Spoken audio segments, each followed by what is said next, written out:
Sabe, oh comendador de los creyentes, que había en el país de Mers un sultán justo y benéfico.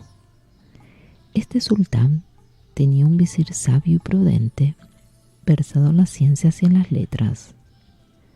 Y este visir era muy viejo. Tenía 2 hijos que parecían 2 lunas. El mayor se llamaba Chansedim y el menor Nureddin. Pero Nureddin, el más pequeño, era ciertamente más guapo y mejor formado que Chansedim, el cual, por otra parte, era perfecto. Pero nadie igualaba en todo el mundo a Nureddin. Era tan admirable que en ninguna comarca se ignoraba su hermosura, y muchos viajeros iban a Egipto desde los países más remotos solo por el gusto de contemplar su perfección y las facciones de su rostro. Pero quiso el destino que falleciera su padre el visir, y el sultán se condolió mucho. Enseguida mandó llamar a los 2 jóvenes, hizo que se aproximaran a él, les regaló trajes de honor y les dijo: desde ahora desempeñaréis junto a mí el cargo de vuestro padre. Entonces ellos se alegraron y besaron la tierra entre las manos del sultán.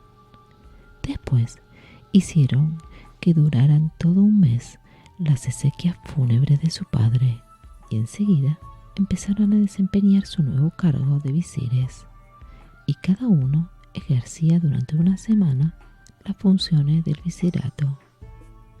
Y cuando el sultán salía de viaje, solo llevaba consigo a uno de los 2 hermanos.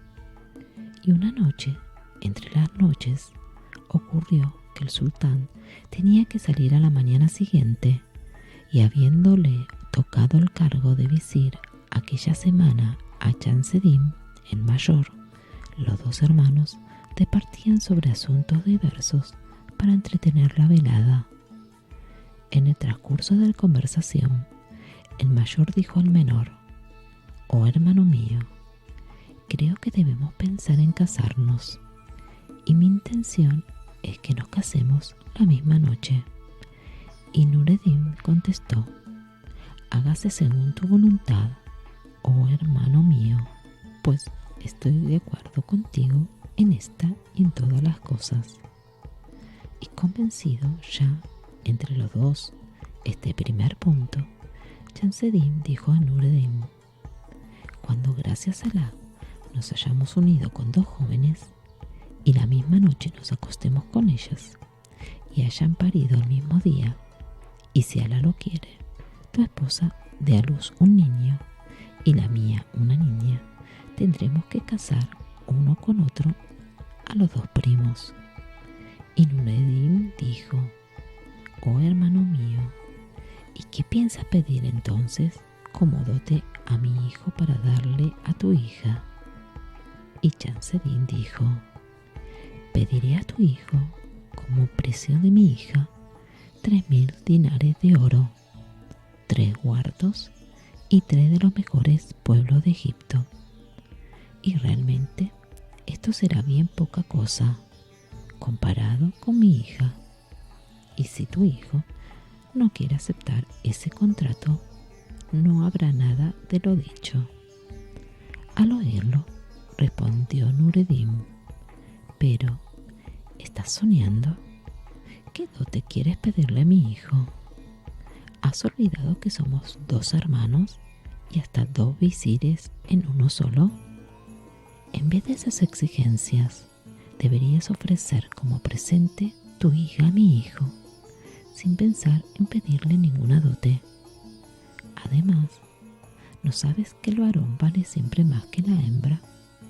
Y he aquí que el varón es mi hijo, y aún aspiras a que lleve la dote cuando es tu hija quien debería traerla. Obras como aquel comerciante que no quiere vender su mercancía y para asustar al parroquiano empieza por pedirle 4 veces su precio». Entonces dijo Chansedim: «Sin duda te figuras que tu hijo es más noble que mi hija, lo cual demuestra que careces en absoluto de razón y sentido común, y sobre todo de agradecimiento, porque al hablar del viserato olvidas que tan altas funciones me las debes a mí solo, y si te asocié conmigo fue por lástima únicamente, para que pudieses ayudarme en mi labor. Pero en fin, ya está dicho, puedes creer lo que te guste, porque yo, desde el momento en que piensas así, ya no quiero casar a mi hija con tu hijo, ni aun a peso de oro. Mucho le dolieron esas palabras a Nureddin, que contestó: tampoco yo quiero casar a mi hijo con tu hija. Y Chanceddin replicó entonces: pues no hay para qué hablar más del asunto, y como mañana tengo que marchar con el sultán, no dispongo de tiempo para que comprendas lo inconveniente de tus palabras. Pero después, ya verás, cuando regrese, si Alá lo permite, sucederá lo que ha de suceder. Entonces Nureddin se alejó muy apenado por esta escena y se fue a dormir solo, con sus tristes pensamientos. A la mañana siguiente salió de viaje el sultán, acompañado del visir Chanceddin, y se dirigió hacia la ribera del Nilo. Lo atravesó en barca para llegar a Guesirah, y desde allí hasta las pirámides. En cuanto a Nureddin, después de haber pasado aquella noche contrariadísimo por el modo de proceder de su hermano, se levantó casi al amanecer, hizo sus abluciones, dijo la primera oración matinal y después se dirigió a su armario, del cual sacó una alforja y la llenó de oro, pensando siempre en las palabras despectivas de Chanceddin y en la humillación sufrida. Y entonces recitó estas estrofas: marcha, amigo mío, abandónalo todo y marcha. Otros amigos encontrarás en vez de lo que dejas. Marcha, deja la ciudad y arma tu tienda de campaña y vive en ella. Allí y nada más que allí encontrarás las delicias de la vida. Cuando acabó de recitar estos versos, mandó a uno de sus esclavos que le ensillase una mula torda, poderosa y rápida para la marcha. Y el esclavo preparó la mejor de todas las mulas. Le puso una silla guarnecida de brocado y de oro, con estribos indios y una gualdrapa de terciopelo de Ispahan. Y lo hizo tan bien que la mula parecía recién casada con su traje nuevo y brillante. Después, todavía dispuso Nureddin que le echasen encima de todo un tapiz grande de seda y otro más pequeño de raso, terminado lo cual colocó entre los dos tapices la alforja llena de oro y de alhajas. Enseguida dijo a este esclavo y a todos los demás: me voy a dar una vuelta por fuera de la ciudad, donde pienso pasar 3 noches. Siento una opresión en el pecho y voy a dilatar mis pulmones respirando el aire libre, pero prohíbo a todo el mundo que me siga. Y provisto de víveres para el camino, montó en la mula y se alejó rápidamente. No bien salió del Cairo, anduvo tan ligero que al mediodía llegó a Belbeis, donde se detuvo. Bajó de la mula para descansar y dejarla descansar. Comió algo, compró en Belbeis cuanto podía necesitar para él y para la mula, y reanudó el viaje. 2 días después, precisamente al mediodía, merced al paso de su mula, entró en Jerusalén, la ciudad santa. Allí se apeó de la mula, descansó y la dejó reposar. Extrajo del saco algo de comida y después de alimentarse, colocó el saco en el suelo para que le sirviese de almohada. Luego de haber extendido el tapiz grande de seda, y se durmió, pensando siempre con indignación en la conducta de su hermano. Al otro día, al amanecer, montó de nuevo y no dejó de caminar a buen paso hasta llegar a la ciudad de Alepo. Allí se hospedó en uno de los khanes de la ciudad y dejó transcurrir tranquilamente 3 días, descansando y dejando descansar a la mula. Y cuando hubo respirado bien el aire puro de Alepo, pensó en continuar el viaje. Y al efecto montó otra vez en la mula, después de haber comprado los maravillosos dulces que se hacen en Alepo, rellenos de piñones y almendras, cubiertos de azúcar y que le gustaban mucho desde la niñez. Y dejó que la mula se encaminase por donde quisiese, pues al salir de Alepo ya no sabía dónde dirigirse, y cabalgó día y noche, hasta que una tarde, después de puesto el sol, se encontró en la ciudad de Varaz, pero no sabía que aquella ciudad fuese Bagdad, y no supo su nombre hasta después de llegar al Khan, donde se lo dijeron. Se apeó entonces de la mula, la descargó de los 2 tapices, de las provisiones y de la alforja, y encargó al portero del Khan que la paseara un poco para que no se enfriase por descansar enseguida. Y en cuanto a Nureddin, él mismo tendió su tapiz y se sentó en el Khan para reposar.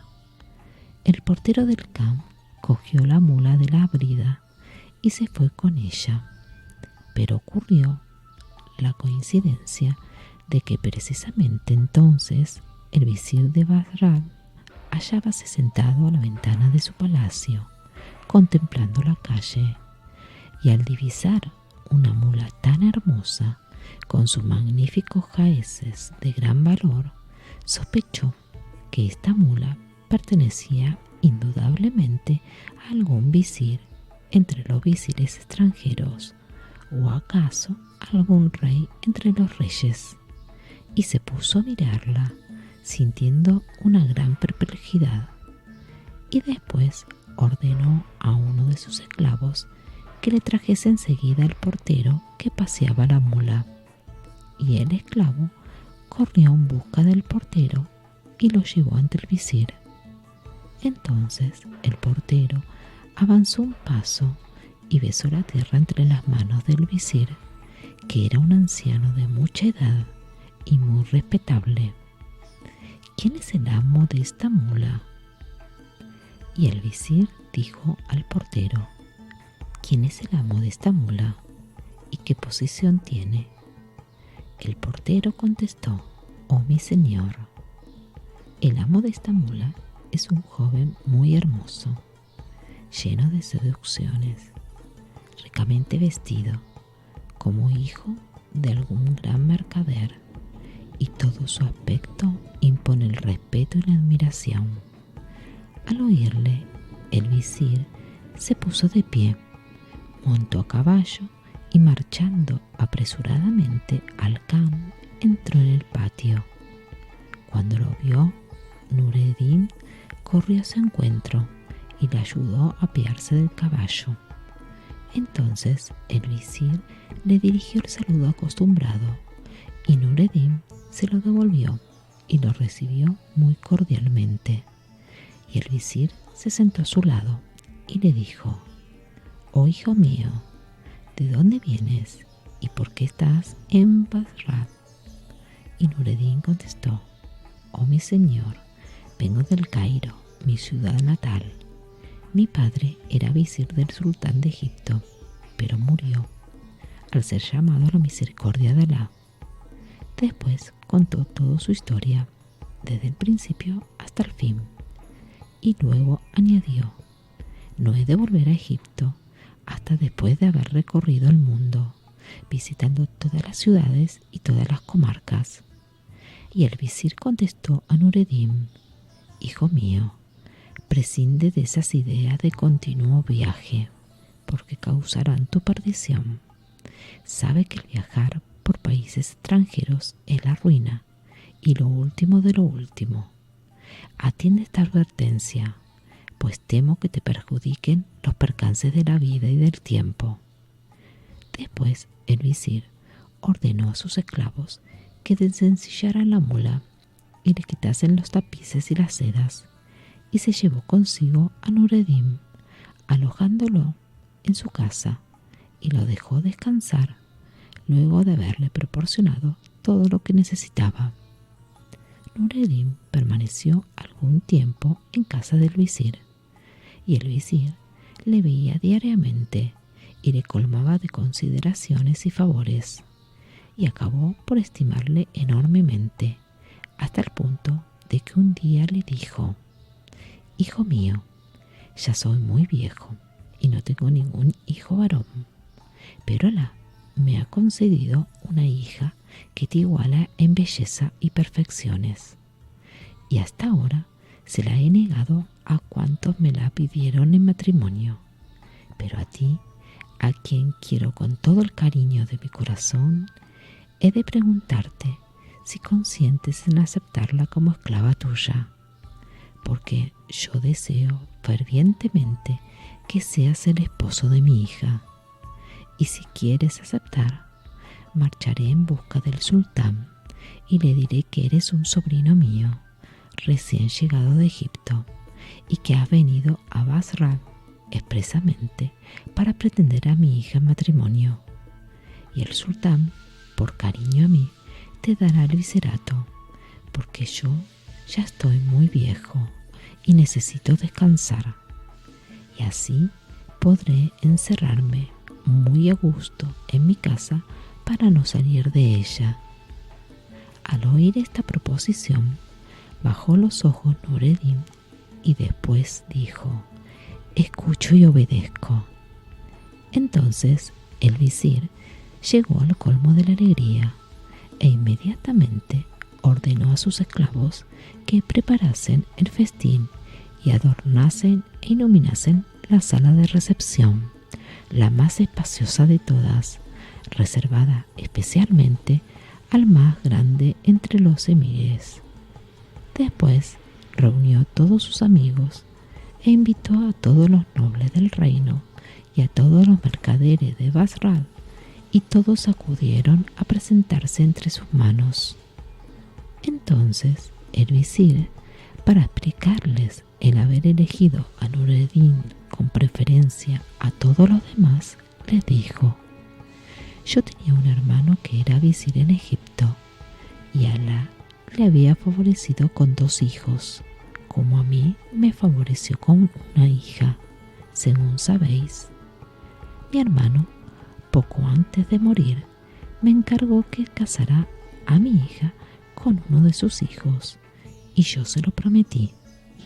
Y precisamente este joven, a quien veis, es uno de los 2 hijos de mi hermano, el visir de Egipto. Ha venido a Bagdad con tal objeto, y mi mayor anhelo es que se escriba su contrato con mi hija y que viva con ella en mi casa. Entonces contestaron todos: sea como dices, ponemos sobre nuestra cabeza cuanto hagas. Y todos tomaron parte en el gran festín, bebieron toda clase de vinos y comieron una cantidad prodigiosa de pasteles y confituras, y después, rociada la sala con agua de rosas, según costumbre, se despidieron del visir y de Nureddin. Entonces el visir mandó a sus esclavos que llevasen a Nureddin al hammam y le diesen un buen baño, y el visir le regaló uno de sus mejores trajes entre sus trajes, y después le envió toallas, palanganas de cobre, pebeteros y todas las demás cosas necesarias para el baño. y Nureddin se bañó y salió del hammam con su traje nuevo, y estaba más hermoso que la luna llena en la más bella de las noches. Después, Nureddin cabalgó en su mula torda, encaminándose hacia el palacio del visir, y al pasar por las calles la admiraban todos, elogiando su hermosura y la obra de Alá. Y descendió de la mula, entró en casa del visir y le besó la mano. Entonces el visir se levantó, acogiendo con júbilo al hermoso Nureddin y diciéndole: «Entra, oh hijo mío, en la cámara de tu esposa y sé dichoso. Mañana te llevaré a ver al sultán. Y ahora solo me resta implorar de Alá que te conceda todos sus favores y todos sus bienes». Entonces Nureddin besó otra vez la mano del visir, su suegro, y entró en el aposento de la doncella. Y sucedió lo que había de suceder. Y esto fue referente a Nureddin. En cuanto a Chamseddin, su hermano, he aquí lo que ocurrió. Terminada la expedición que hizo con el sultán de Egipto hacia el lado de las pirámides, regresó inmediatamente a su casa y se inquietó mucho al no encontrar a su hermano Nureddin, y preguntó por él a sus esclavos, que le respondieron: «Nuestro amo Nureddin, el mismo día que te fuiste con el sultán, montó en una mula con gran lujo, como los días solemnes, y nos dijo: me voy hacia la parte de Caliubia. Estaré fuera unos días, pues noto opresión en el pecho y necesito aire libre, pero que no me siga nadie». Y desde entonces no hemos vuelto a tener noticias suyas. Entonces Chamseddin deploró mucho la ausencia de su hermano y fue aumentando su dolor de día en día, hasta que acabó por convertirse en una aflicción inmensa. Y pensaba: seguramente el motivo de que se haya marchado no es otro que aquellas palabras tan duras que le dije la víspera de mi viaje con el sultán. Y esto, y no otra cosa, le ha obligado a huir. Pero es preciso que repare la falta cometida contra él y que disponga que lo busquen. Y Chamseddin fue inmediatamente a ver al sultán y le refirió lo que ocurría.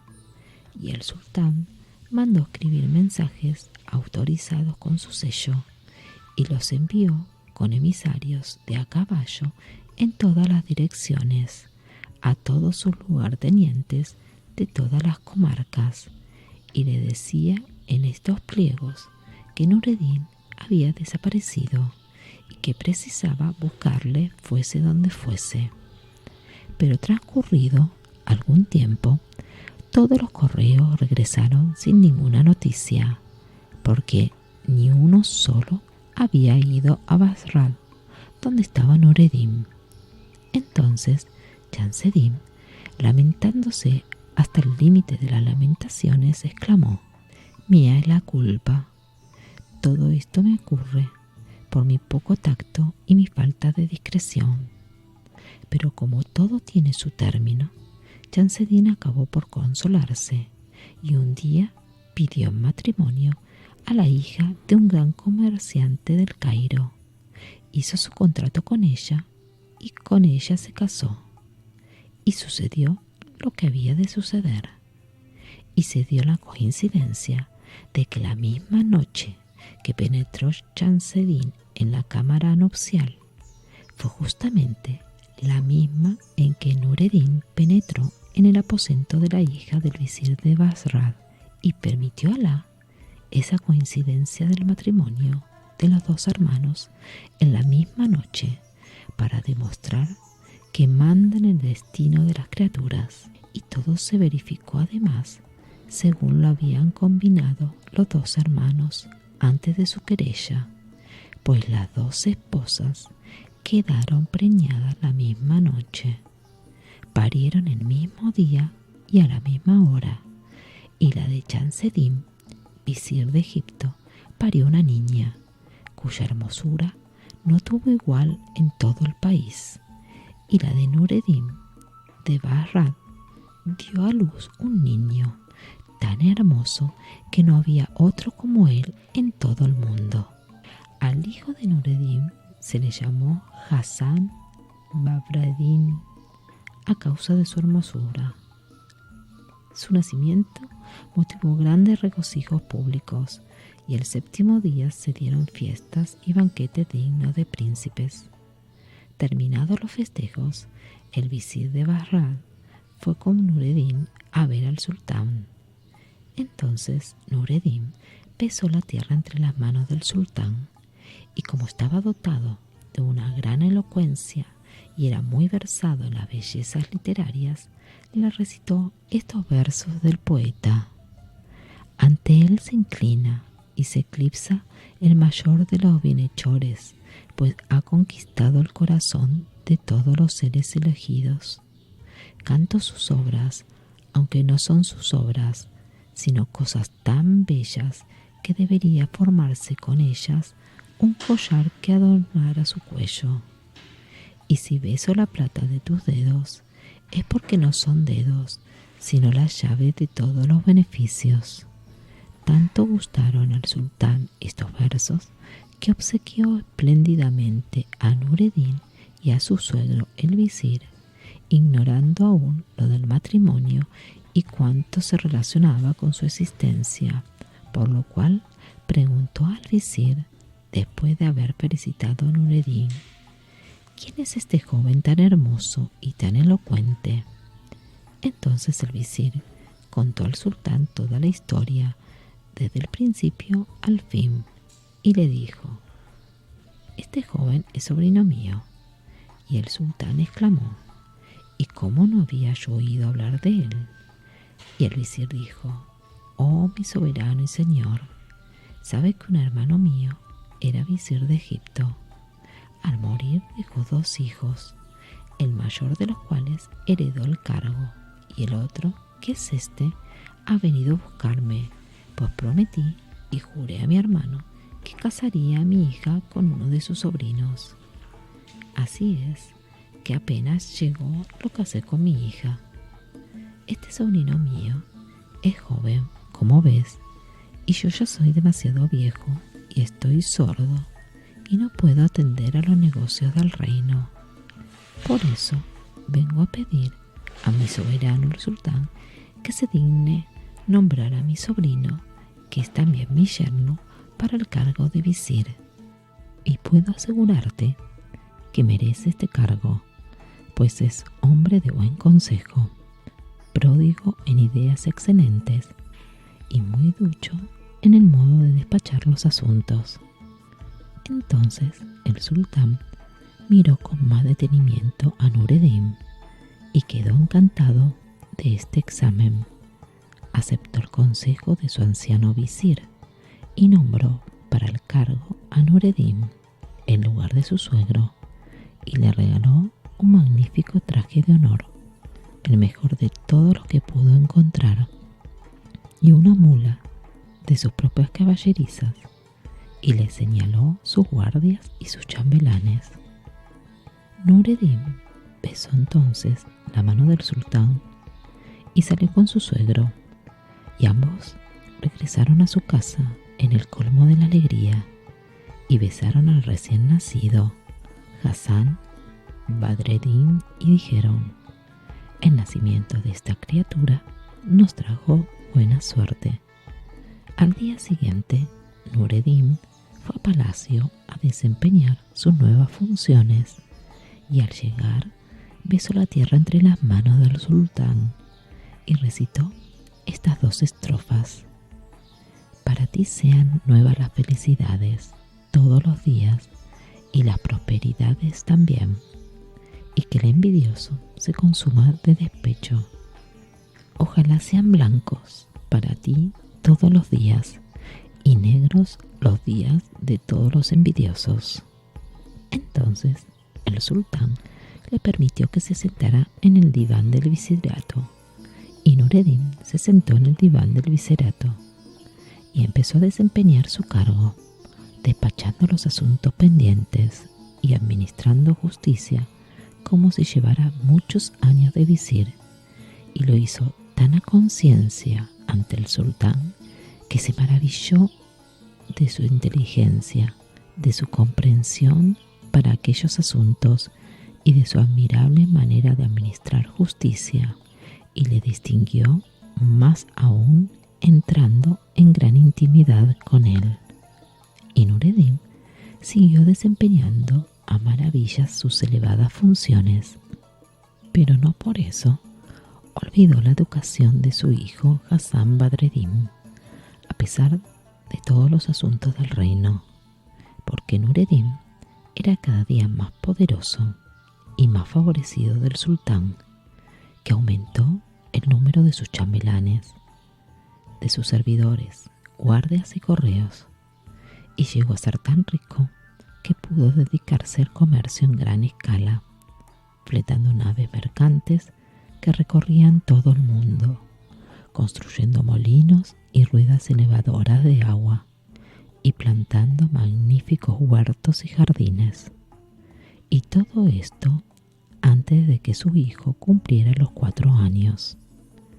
Falleció entonces el anciano visir, suegro de Nureddin, y éste le hizo un entierro solemne, al cual asistieron él y todos los grandes del reino. Y desde entonces Nureddin se consagró exclusivamente a la educación de su hijo, y lo confió al sabio más versado en leves religiosas y civiles.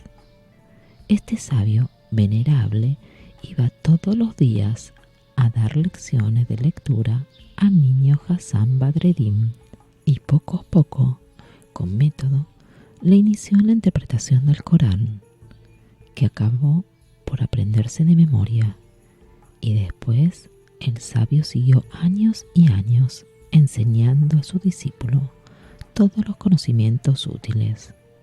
Y Hassan no dejaba de crecer en hermosura, gracia y perfección.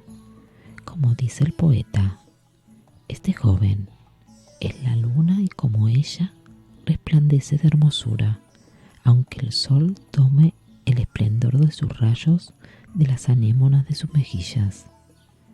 Es el rey de la hermosura por su distinción sin igual, y habrá que suponer que prestó su lozanía a las flores de las praderas. Durante todo aquel tiempo, el joven Hassan Badreddin no abandonó un instante el palacio de su padre Nureddin, pues el sabio le exigía una gran atención a sus lecciones. Pero cuando Hassan cumplió los 15 años y ya no tuvo que aprender nada más del viejo maestro, su padre le llamó, le puso el traje más lujoso que encontró entre los suyos, le hizo que montara en la mejor de sus mulas y se dirigió con él al palacio del sultán, atravesando con numerosos séquicos las calles de Barash, y todos los habitantes, al ver al joven Hassan Badreddin, prorrumpían en gritos de admiración por su hermosura, la esbeltez de su talle, su gracia y sus modales encantadores, y exclamaban: por Alá, es hermoso como la luna, que Alá lo libre del mal de ojos. Y aquello duró hasta la llegada de Badreddin y su padre al palacio, y entonces comprendió la gente el sentido de las estrofas del poeta. Cuando el sultán vio la hermosura del joven Hassan Badreddin, quedó tan sorprendido que perdió la respiración y se olvidó de respirar durante un buen rato, y le mandó acercarse y le estimó mucho, le hizo su favorito, colmándole de regalos, y dijo a su padre: visir, es absolutamente indispensable que me lo envíes todos los días, pues comprendo que no podría pasarme sin él.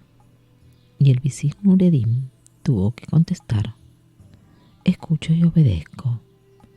Cuando Hasan Badreddin hubo llegado a ser amigo y favorito del sultán, su padre Nureddin cayó gravemente enfermo y, sospechando que no tardaría Alá en llamarle a su misericordia, mandó a buscar a su hijo y le dirigió las últimas advertencias diciéndole: sabe, oh hijo mío, que este mundo es para nosotros una morada pasajera, porque el mundo futuro es eterno.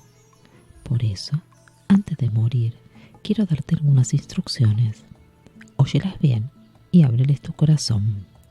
Y Nureddin explicó a su hijo Hasan las mejores normas para conducirse como es debido con sus semejantes y guiarse en la vida. Luego se acordó Nureddin de su hermano Chamseddin, el visir de Egipto, y de su país, y de sus parientes, y de todos sus amigos del Cairo, y al recordarlos no pudo dejar de llorar por no haberlos vuelto a ver. Pero enseguida se acordó de que tenía que aconsejarle algo más a Hasan y le dijo: hijo mío, conserva en tu memoria las palabras que te voy a decir, porque son muy importantes. Sabe que tengo en el Cairo un hermano llamado Chamseddin, que es tío tuyo y además visir de Egipto. Hace tiempo que nos separamos algo disgustados y yo estoy aquí, en Bagdad, sin licencia suya. Voy, pues, a dictarte mis últimas disposiciones sobre esto. Toma un papel y un cálamo y escribe lo que te dicte. Entonces Hasan Badreddin cogió una hoja de papel, extrajo el tintero del cinturón, sacó del estuche el mejor cálamo, que era el que estaba mejor cortado, lo mojó en la estopa empapada en tinta que estaba dentro del tintero y se sentó, dobló el pliego de papel sobre la mano izquierda y, cogiendo el cálamo con la derecha, le dijo a Nureddin: oh padre mío, escucho tus palabras.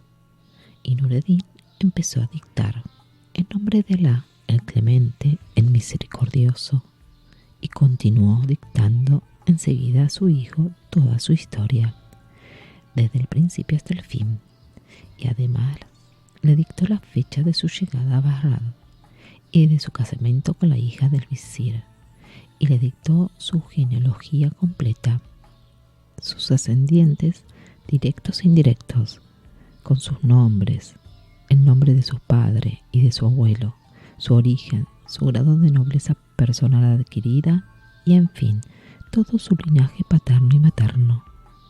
Después le dijo: conserva cuidadosamente ese pliego de papel, y si por mandato del destino te ocurriese alguna desgracia en la vida, regresa al país de origen de tu padre, en donde nací yo, o sea, el Cairo, la ciudad próspera. Pregunta allí por tu tío el visir, que vive en nuestra casa, y salúdale de mi parte, deseándole la paz, y dile que he muerto, afligido por morir en el extranjero, lejos de él, y que antes de morir no tenía más deseo que verle. He aquí, oh mi hijo Hasan, los consejos que quería darte. Te conjuro a que no los olvides. Entonces Hasan Badreddin dobló cuidadosamente el papel, después de echarle arenilla, secarlo y sellarlo con el sello de su padre el visir, y luego lo colocó en el forro de su turbante y lo cosió allí, habiéndolo envuelto en un pedazo de hule para preservarlo de la humedad.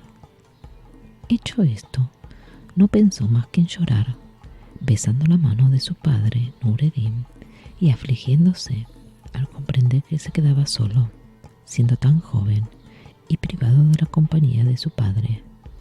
Y Nureddin no dejó de dar consejos a su hijo Hasan Badreddin hasta que entregó el alma. Entonces Hasan Badreddin sintió un pesar grandísimo, así como el sultán y todos los emires, y los grandes y los humildes, y enterraron a Nureddin según su rango. Hasan Badreddin hizo durar 2 meses las ceremonias del luto, y durante todo ese tiempo no salió un instante de su casa, y hasta olvidó la visita a palacio para saludar al sultán según costumbre. Y el sultán no comprendió que era la aflicción la que retenía al hermoso Hasan Badreddin lejos de él, sino que pensó que Hasan lo abandonaba y lo menospreciaba, y entonces se indignó mucho, y en vez de nombrar a Hasan sucesor de su padre, el visir Nureddin, nombró a otro para ese cargo, haciendo privado suyo a un joven chambelán. No contento con eso, hizo más el sultán contra Hasan Badreddin. Mandó sellar y confiscar todos sus bienes, todas sus casas y todas sus propiedades, y después dispuso que prendiesen a Hasan Badreddin y se lo llevasen encadenado. Y enseguida el nuevo visir, en compañía de varios chambelanes, se dirigió a la casa del joven Hasan, que no podía sospechar la desgracia que le amenazaba. Pero, afortunadamente, había entre los esclavos de su palacio un joven mameluco que quería mucho a Hasan Badreddin. En cuanto supo lo que pasaba, echó a correr y llegó a casa del joven Hasan, al cual halló muy triste, con la cabeza baja y el corazón dolido, sin dejar de pensar en la muerte de su padre. Y el esclavo le enteró entonces lo que ocurría, y Hasan le preguntó: «¿Pero no tendré tiempo para coger algo con que subsistir durante mi huida al extranjero?». Y el mameluco le dijo: «El tiempo urge, no pienses más que en salvar tu persona». Al oírle, el joven Hasan, vestido tal como estaba y sin llevar nada consigo, salió apresuradamente, después de echarse la orla de su túnica por encima de la cabeza para que no lo conociesen, y siguió caminando hasta que se vio fuera de la ciudad. Al saber los habitantes de Bagdad que se había intentado prender a Hasan Badreddin, hijo del difunto visir Nureddin, y la confiscación de sus bienes y su probable sentencia de muerte, se afligieron en extremo y exclamaron: «¡Qué lástima de hermosura y de joven tan agradable!». Y Hasan, al recorrer las calles sin que le conociesen, oía estos lamentos y exclamaciones. Pero aún se apresuró más y siguió andando hasta que la suerte y el destino hicieron que precisamente pasase por el cementerio donde estaba la tuved de su padre. Entonces entró en el cementerio y, caminando por entre las tumbas, llegó a la tuved de su padre y se quitó la ropa que le cubría la cabeza, entró bajo la cúpula de la tuved y resolvió pasar allí la noche.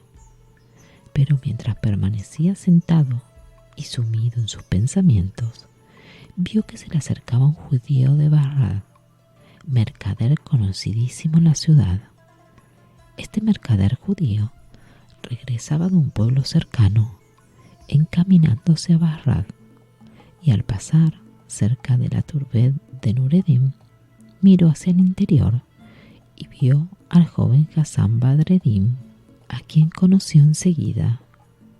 Entonces entró, se acercó a él respetuosamente y le dijo: «Oh mi señor, qué mal semblante tienes y qué desmejorado estás siendo tan hermoso. ¿Te ha ocurrido alguna nueva desgracia, además del fallecimiento de tu padre el visir Nureddin, a quien respeté y que tanto me quería y estimaba? Téngala Alá en su misericordia». Pero Hasan Badreddin no quiso revelarle el verdadero motivo de su trastorno y le contestó: «Esta tarde, mientras estaba durmiendo, se me presentó mi difunto padre y me ha reconvenido porque no visitaba su turbet. De pronto me desperté lleno de terror y remordimiento y me vine aquí enseguida. Y aún estoy bajo aquella impresión tan penosa. Entonces el judío le dijo: «Oh mi señor, hace tiempo que pensaba ir en tu busca para hablarte de un asunto, y ahora me favorece la casualidad, puesto que te encuentro. Sabe pues, oh mi joven señor, que tu padre, el visir, con quien estaba yo en relaciones mercantiles, había fletado naves que ahora vuelven cargadas de mercancías. Estas naves vienen consignadas a él. Si quisieras cederme su carga, te ofrecería 1000 dinares por cada una y te pagaría el contado». Y el judío sacó de su bolsillo un monedero lleno de oro, contó 1000 dinares y se lo ofreció enseguida a Hasán, que no dejó de aceptar este ofrecimiento ordenado por Alá para sacarlo del apuro en que se hallaba. Y el judío añadió: «Ahora, oh mi señor, ponme el recibo provisto de tu sello». Y Hasán Badreddin cogió el papel que le alargaba el judío, así como el cálamo, mojó este en el tintero de cobre y escribió en el papel: «Declaro que quien ha escrito este papel es Hasán Badreddin, hijo del difunto visir Nureddin. Alá lo haya cogido en su misericordia, y que ha vendido al judío N, hijo de N, mercader de Bagdad, el cargamento de la primera nave que llegue a la ciudad de Bagdad y forme parte de las pertenencias de mi padre Nureddin. Y vendo esto por 1000 dinares y nada más».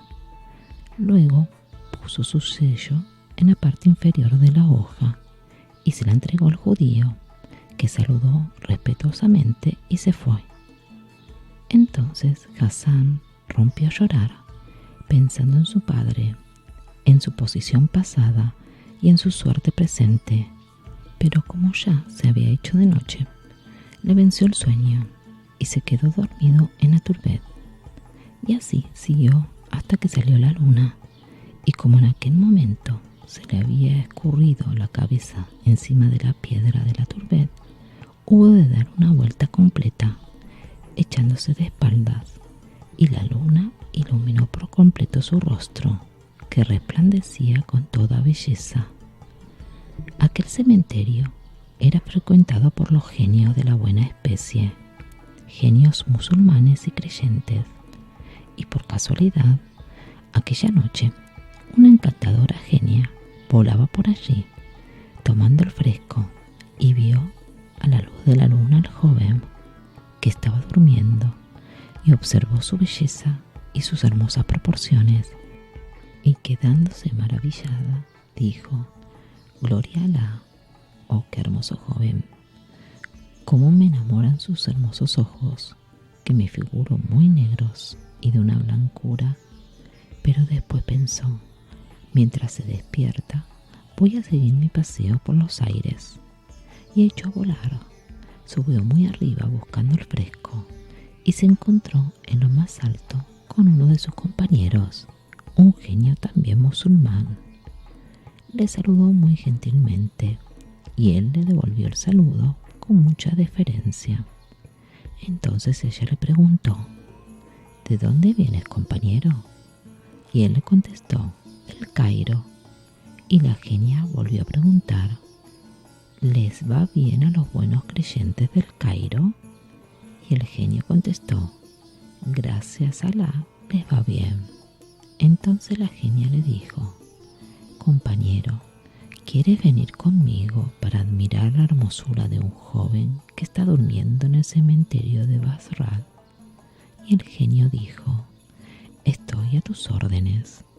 Entonces se cogieron de la mano, descendieron juntos al cementerio y se pararon delante de Hasán. dormido. Y la genia, dijo el genio, guiñándole el ojo, ¿tenía yo razón? Y el genio, asombrado por la maravillosa hermosura de Hassan Badreddin, exclamó, por Alá, no he visto cosa parecida. Después reflexionó un momento y dijo, sin embargo, hermana mía, he de decirte que he visto a otra persona que puede compararse con este joven tan hermoso. Y la genia exclamó, no es posible. Y dijo el genio, por Alá que la he visto. Ha sido bajo el clima de Egipto, en el Cairo, y es la hija del visir Chamseddin. La genia dijo, pues no la conozco. Y el genio le replicó, escucha, he aquí la historia de esa joven. Su padre, el visir Chamseddin, ha caído en desgracia por causa de ella. Habiendo oído el sultán de Egipto hablar a sus mujeres de la belleza extraordinaria de la hija del visir, se la pidió en matrimonio a su padre.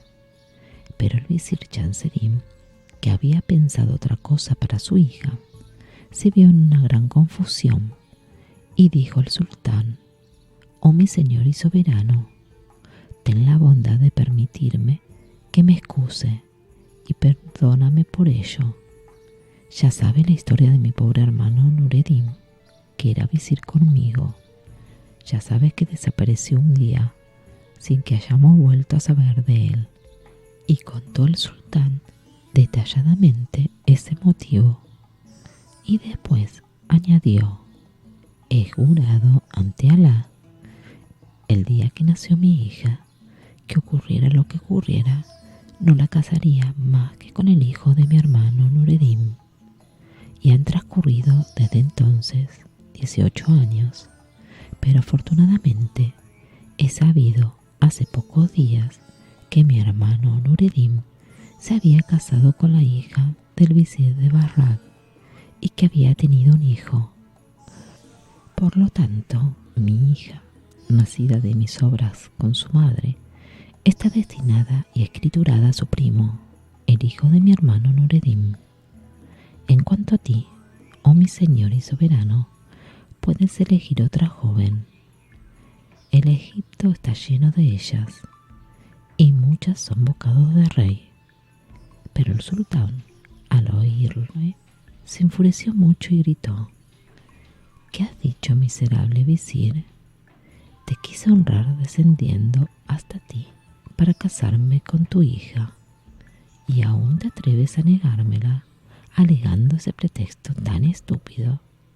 Está muy bien, pero juro por mi cabeza que te obligaré a casarla, a despecho de tu nariz, con el último de mis servidores. Y el sultán tenía un palafrenero contrahecho y jorobado, con una joroba delantera y otra joroba detrás, y le mandó llamar enseguida y dispuso que se escribiese su contrato de matrimonio con la hija del visir Chamseddin, a pesar de las súplicas del padre, y ordenó al jorobado que se acostara aquella misma noche con la joven. Además, mandó que la boda se celebrase lujosamente y con música. Así los he dejado, oh hermana mía, en el momento en que los esclavos de palacio rodeaban al jorobado y le dirigían bromas egipcias muy graciosas, llevando cada uno en la mano las velas de la boda para acompañar al novio. Y éste tomaba el baño en el hammam, entre las risas y las burlas de los esclavos.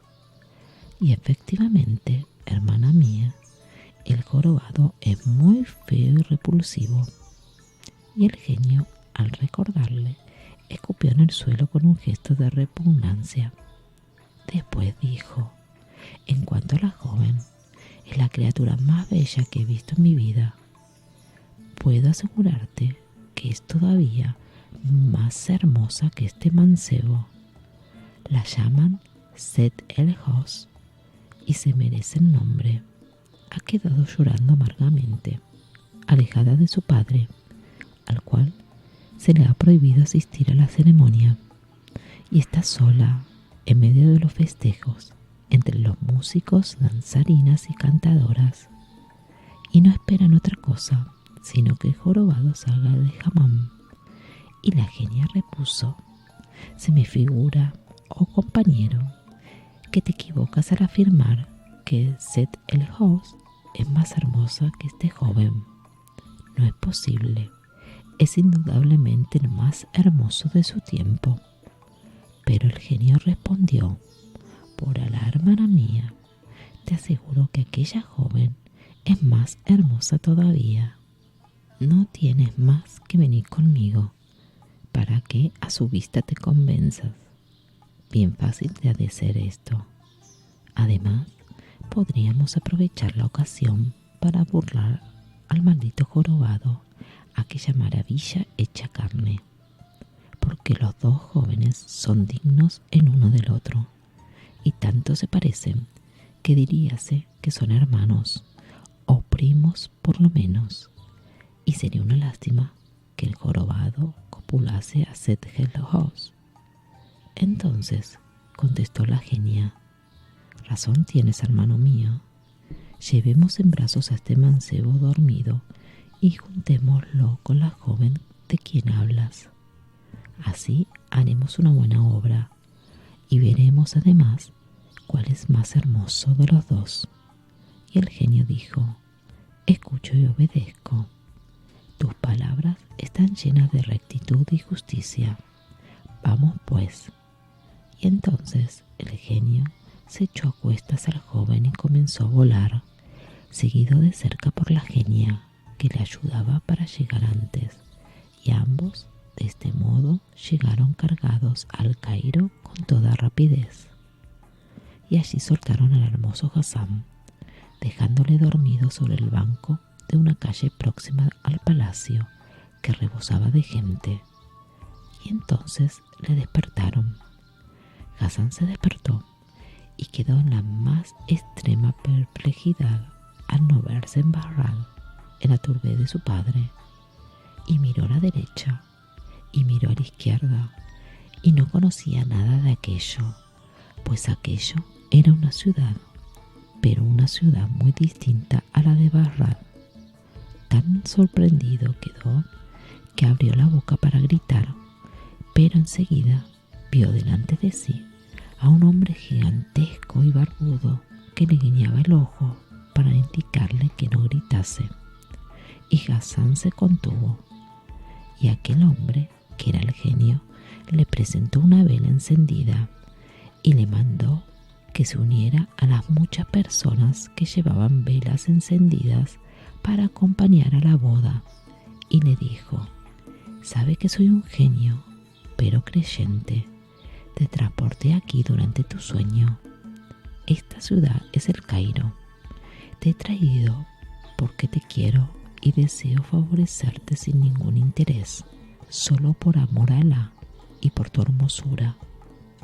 Toma esta vela encendida, intérnate entre la muchedumbre y marcha con ella hasta ese Hamán que allí ves.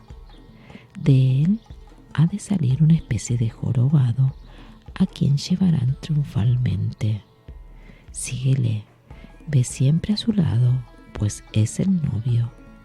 Entrarás en el palacio con él y al llegar a la gran sala de recepciones te colocarás a su derecha como si fueses de la casa, y cada vez que veas llegar ante vosotros un músico, una cantora o una danzarina, métete la mano en el bolsillo, que ya cuidaré yo que siempre esté lleno de oro, y cógelo a puñados sin vacilación alguna y arrójaselos a todos.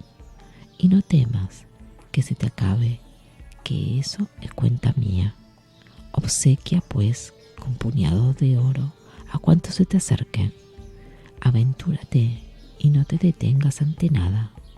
Confía en Alá, que te creó tan hermoso, y en mí, que te estimo. Además, todo lo que te sucederá por la voluntad y el poder del Altísimo. Y dichas estas palabras, el genio desapareció. Entonces Hassan Badreddin de Barrat dijo para sí: ¿qué querrá decir todo esto? ¿De qué favores me ha hablado este asombroso genio?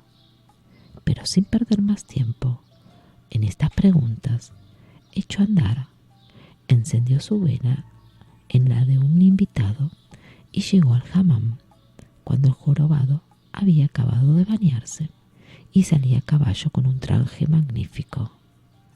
Hassan Badreddin se internó entonces entre la muchedumbre, dándose tanta maña que llegó a la cabeza de la comitiva junto al jorobado. Y entonces brilló en todo su esplendor la maravillosa hermosura de Hassan. Iba vestido con el más suntuoso de sus trajes de Basrat. Llevaba un manto de seda tejido con hilo de oro y en la cabeza un birrete rodeado de un magnífico turbante bordado en oro y plata, puesto a la usanza de Basrat. Y todo ello realzaba su apuesto continente y su hermosura. Durante la marcha del cortejo, cada vez que una cantora o una danzarina se separaba del grupo de los músicos y se acercaba a él para llegar frente al jorobado, Hassan Badreddin se echaba la mano al bolsillo y sacándola llena de oro, lo derramaba a puñados a su alrededor y echaba más en la pandereta de la danzarina o de la cantora, llenándola de oro con ademanes de sin igual donosura. Y por eso todas estas mujeres, lo mismo que la muchedumbre, quedaron asombradas de aquella esplendidez, admirando la belleza y los encantos de Hassan. La comitiva acabó por llegar al palacio. Entonces los chambelanes detuvieron la multitud y solo dejaron entrar detrás del jorobado a los músicos, las danzarinas y las cantoras. Pero las cantoras y las danzarinas interpelaron unánimemente a los chambelanes y le dijeron: por Alá, hacéis bien en impedir a esos hombres que entren con nosotras en el harem para presenciar cómo se viste la novia. Pero por nuestra parte no negaremos entrar si no nos acompaña este joven que nos ha colmado de beneficios, y no hemos de festejar a la novia como no sea en presencia de este joven, nuestro amigo. Entonces las mujeres se apoderaron a la fuerza del joven Hassan y lo llevaron con ellas al harem, en medio de la gran sala de fiestas. Y fue el único hombre que estuvo en el harem, a despecho de la nariz del jorobado, que no pudo impedirlo.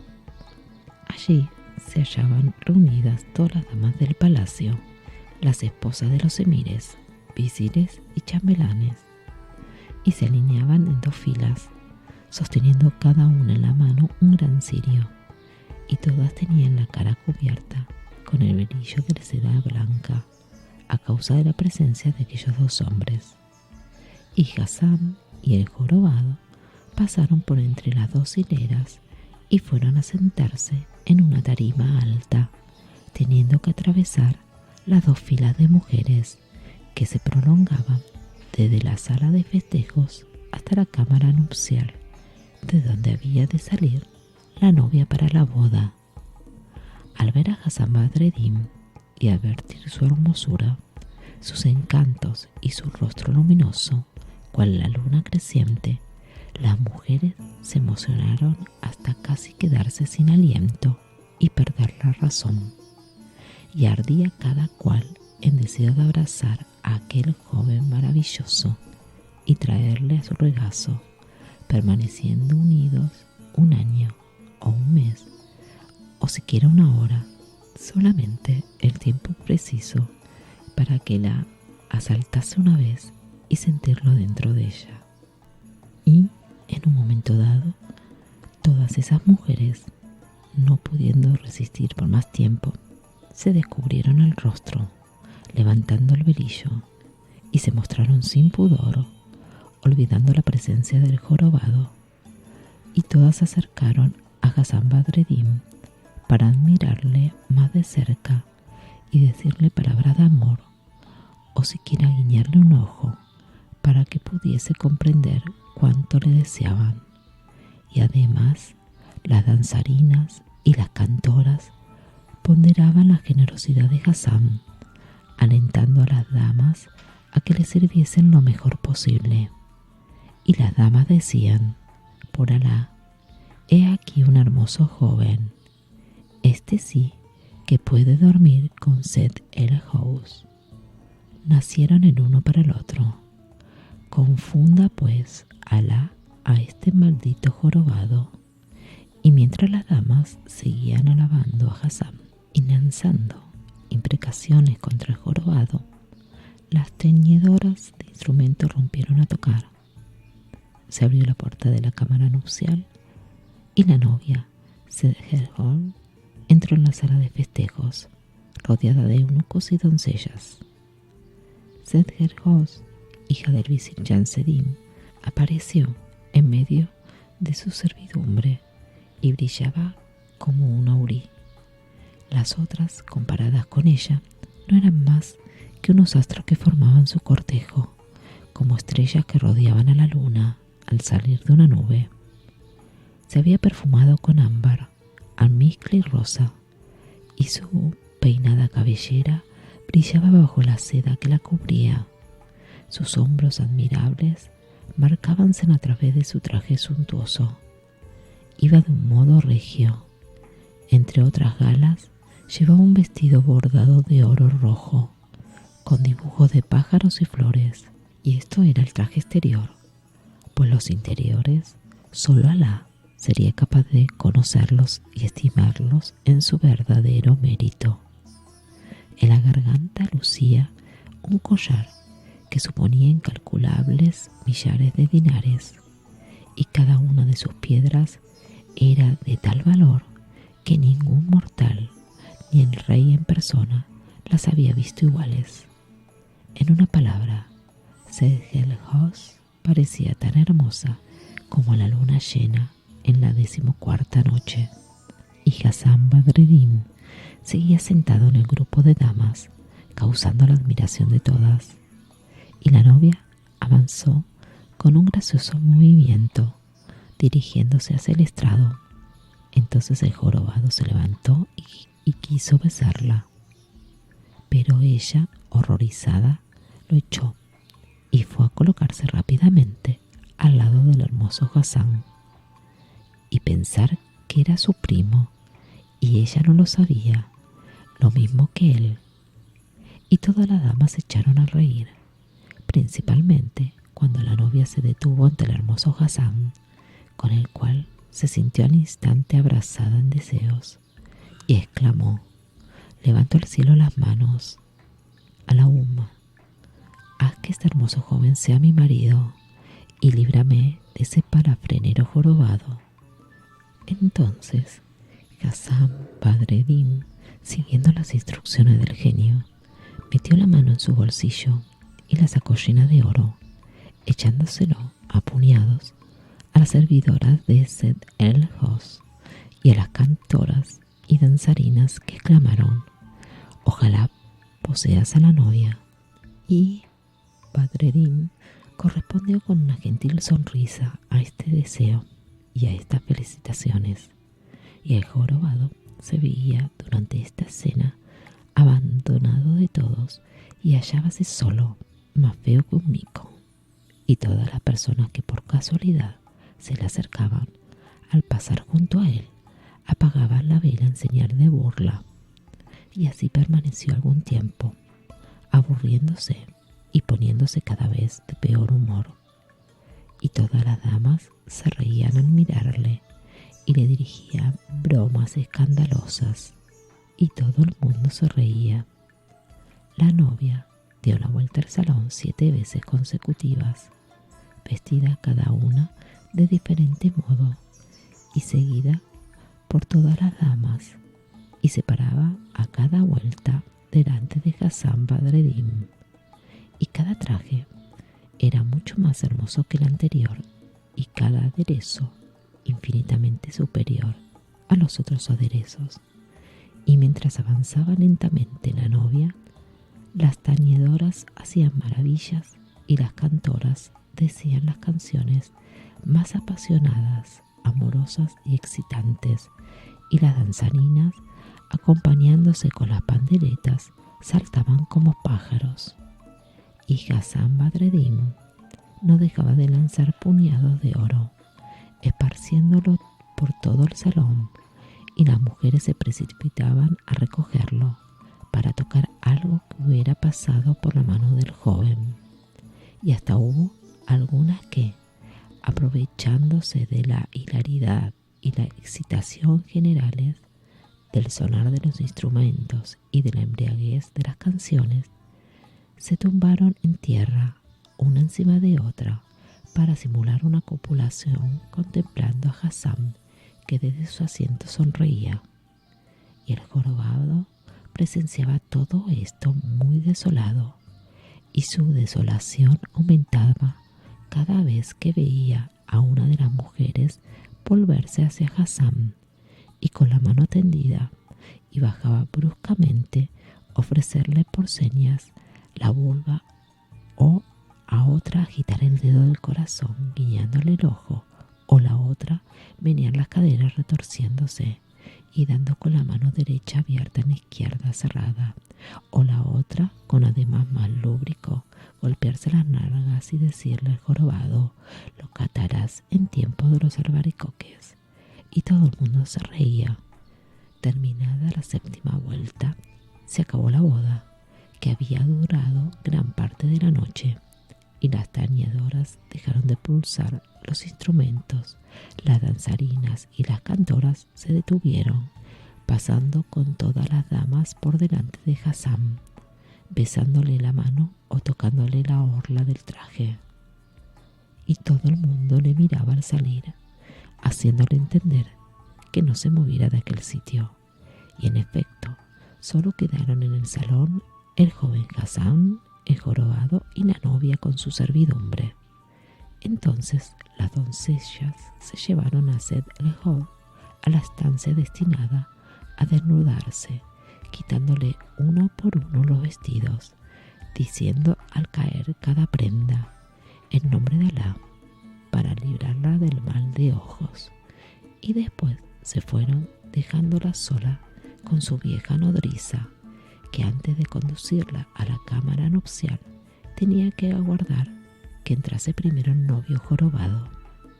Y el jorobado se levantó entonces de la tarima, y advirtiendo que Hassán no se movía de su asiento, le dijo secamente: en verdad, señor, que nos honraste mucho con tu presencia, colmándonos de beneficios esta noche, pero ahora, para salir, no esperaréis que te echen. Entonces el joven, que ignoraba lo que tenía que hacer, contestó: en nombre de Alá, y levantándose salió. Pero apenas había franqueado los umbrales de la sala, se le apareció el genio y le dijo: ¿a dónde vas, Badreddin? Detente y oye mis instrucciones. El jorobado acaba de marchar al retrete. Allí se las tendrá conmigo. Tú encamínate a la cámara nupcial, y cuando veas entrar a la novia le dices: tu verdadero marido soy yo. El sultán, de acuerdo con tu padre, ha empleado esta estratagema por temor al mal del ojo. Y en cuanto al palafranero, que es el más miserable de los palafraneros, para indemnizarle, le están preparando en la caballeriza un buen carro de leche cuajada para que refresque a tu salud. Luego te acercarás a ella y, quitándole el velo, harás con su persona lo que debes hacer. Y dicho esto, desapareció el genio. El jorobado había ido efectivamente al retrete para descargarse antes de entrar en la cámara de la novia, y poniéndose de cuclillas sobre el mármol, comenzó su obra. Pero súbitamente el genio tomó la forma de una rata y salió del agujero del retrete dando gritos de rata. ¡Sic, sic! Y el jorobado dio una palmada para que huyese y le chilló ch, ch. Pero la rata empezó a crecer y se convirtió en un enorme gato de ojos feroces y brillantes que rompió a maullar muy enfurecido. Después, como el jorobado prosiguiese en su operación, el gato fue creciendo y se convirtió en un perro enorme que se puso a ladrar. Entonces el jorobado comenzó a asustarse y le dijo: «Marcha de ahí, monstruo». Pero el perro, creciendo siempre, se convirtió en un borrico que se puso a rebuznar en la misma cara del jorobado y a ventosear con un estrépito terrible. Y el jorobado, lleno de terror, sintió que todo su vientre se deshacía en diarrea y además se puso a gritar: «¡Socorro, socorro!». Y enseguida el borrico creció aún más y se transformó en un búfalo monstruoso que obstruyó por completo la puerta del retrete para que no se le escapase. Y el búfalo esta vez habló con voz de hombre y dijo: «Caiga la desgracia sobre ti, jorobeta de mi trasero. Eres el parafrenero más inmundo». Al oír estas palabras, sintió el jorobado que le invadía el frío de la muerte y resbaló a medio vestir hasta el pavimento, y las mandíbulas se le entrechocaron, acabando el espanto por soldánselas. Entonces el búfalo gritó: «Jorobado de betún, ¿no has podido buscar otra mujer más que a mi querida para atacarla con mi noble herramienta?». Y el palafrenero, lleno de terror, no pudo articular palabra. Y el genio le dijo: «Responde, o te haré morder tus excrementos». Entonces el jorobado, todo tembloroso por esta terrible amenaza, pudo decir: «Por Alá, yo no tengo la culpa, pues sabe que me han obligado. Y además, oh poderoso soberano de los búfalos, yo no iba a adivinar que la joven tuviese un búfalo por amante, pero juro que me arrepiento y que pido perdón a Alá y a ti». Entonces el genio le dijo: «¿Vas a jurar por Alá que obedecerás mis órdenes?». Y el jorobado se apresuró a jurar, y el genio le dijo: «Pasarás aquí la noche hasta que salga el sol, y no te marcharás hasta esa hora. Pero sobre todo, no digas una palabra de esto, si no quieres que te rompa la cabeza en 1000 pedazos, y no vuelvas a poner los pies en esta parte del palacio, ni acercarte al harem, porque te repito que he de aplastarte la cabeza y hundirte en el pozo negro». Y luego añadió: «Ahora voy a ponerte en una postura y no te moverás hasta el amanecer». Entonces el búfalo agarró con los dientes al palafranero y lo metió de cabeza en el agujero del retrete, sin dejarle fuera más que los pies, y le repitió: «Mucho cuidado con hacer ni un movimiento», y desapareció enseguida. Y esto es todo lo que acaeció al jorobado. Por su parte, Hassan Badreddin, dejando que se las entendiese el genio y el jorobado, atravesó los aposentos particulares y entró en la cámara nupcial, yendo a sentarse en el testero. Y apenas había llegado, apareció la recién casada, apoyada en su nodriza, que se detuvo a la puerta, dejando entrar solo a Sed el Hos. Y sin ver bien al que estaba en el testero, y creyendo hablar con el jorobado, le dijo la vieja: «Levántate, héroe valiente, coge a tu esposa y pórtate de una manera brillante. Y ahora, hijos míos, Alá sea con vosotros». Y la vieja se retiró. Entonces entró muy desesperada Sed el Hos y se decía: «Es preferible la muerte antes que este jorobado inmundo. Pero apenas hubo reconocido al maravilloso Badreddin, dio un grito de felicidad y dijo: «Oh, querido mío, qué amable fuiste, aguardándome tanto tiempo. Pero, ¿estás solo? ¡Oh, qué dicha tan grande! Te confieso que al verte en la sala junto a ese odioso jorobado, creí que os habías asociado los dos para poseerme». Y Badreddin contestó: «Oh, mi señora, ¿qué pensaste? ¿Es posible que te toque ese maldito jorobado? ¿Y cómo íbamos a asociarnos para tal cosa?». Entonces Seth el Host preguntó: «Pero en fin, ¿quién de los dos es mi marido? ¿Él o tú?». Y Badreddin repuso: «Soy yo, querida mía. Se ha inventado esta farsa del jorobado para hacernos reír y también para librarnos del mal de ojo, pues todas las damas han oído hablar de tu hermosura sin igual, y tu padre alquiló a ese palafrenero para que conjurase el mal de ojos, gratificándole con 10.000 dinares. Y ahora está en la caballeriza a punto de tragarse a nuestra salud un jarro de leche fresca bien cuajada».